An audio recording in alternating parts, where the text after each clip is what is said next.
Proverbe chapitre 25, verset 8. Si tu as quelque chose, n'accuse pas trop vite.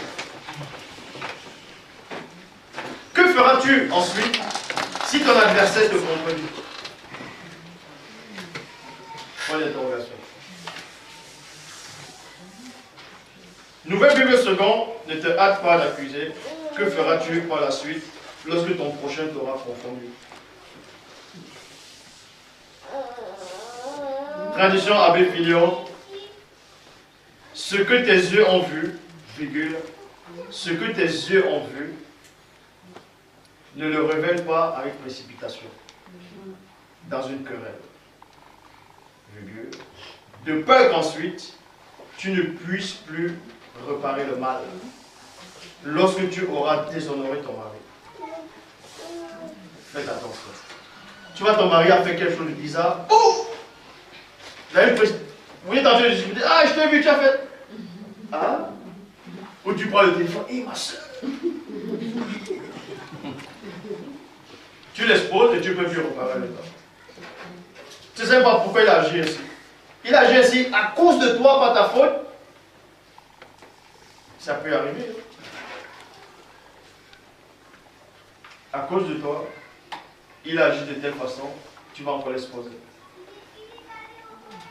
Mais plus tard, vous arrangez à la maison, ouais, chérie, je t'aime toujours. Mais d'ailleurs, quand même, ça ne s'est pas arrangé.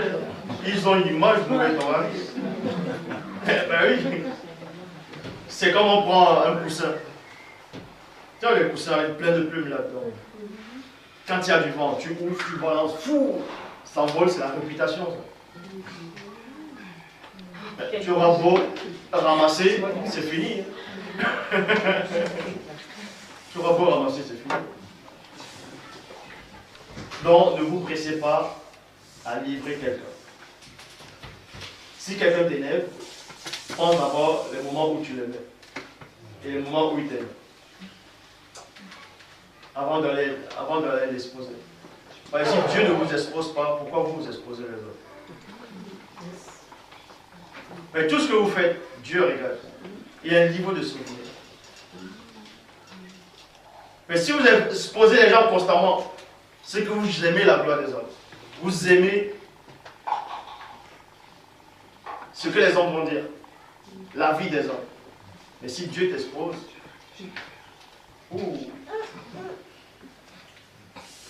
l'Apocalypse, on dit quoi? Montagne tombe sur nous. La honte te saisit, tu dis montagne, viens nous couvrir pour qu'on ne voie pas. Soyez comme humains et gardez tout dans le cœur. Regardez, dans la Bible, on parle de Sango. On dit Sarah, elle a voulu chasser Agar, elle a dit le fils ne va pas hériter. Sango, il avait mal dans le cœur. On dit cette décision ne lui plaisait pas. Mais il n'a pas dit tais-toi, il fait ce que je veux devant les gens qui bossaient pour lui. Il a gardé ça dans le cœur. Il s'est souvenu que dans les difficultés, il était avec Sarah. Il a grandi avec Sarah. Il a vécu des choses avec Sarah. Mais il y a des tribulations. Sarah oublie ça, elle se laisse aller. Et lui, ça le dérange. Il garde ça à l'intérieur. Mais pas derrière, il dit, hé Sarah, tu as dit cela, c'est pas comme ça. Toi aussi. C'est comme Aaron et Myriam. Ils ont critiqué Moussi. On vous dit quoi, l'entité approche. L'entité ne les a pas exposés devant tout le monde. Venez là. Allez, venez me suivre.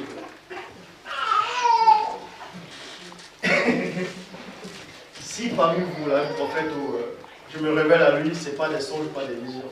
Mais lui, ce n'est pas pareil. Donc faites gaffe. Dieu vous montre comment on doit agir. Faites comme ça. Faites comme ça. Dans Jean 8, tout le monde insultait la femme. Elle a commis l'adultère, il faut la lapider. Christ avait vu, il avait compris, mais il ne voulait pas l'exposer, parce qu'il voyait le cœur. Il est venu pour les malades. Parce que les gens sont malades. Il est venu pour les malades. Parce qu'il est amour. Il est amour parce qu'il vient de Dieu, parce que Dieu est amour. Et tout ce qui vient de Dieu est amour. Et couvre tout. Parce que l'homme agit par ignorance. Il agit parce qu'il ne connaît pas la vérité. Il y en a qui vont utiliser la vérité pour faire du mal.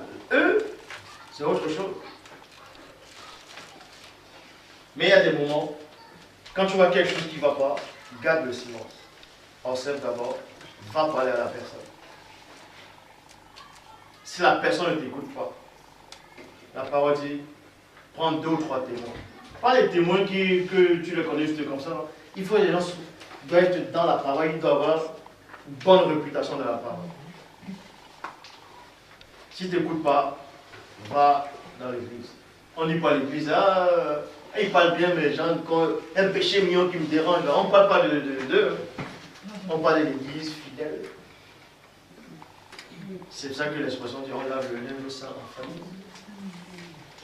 famille.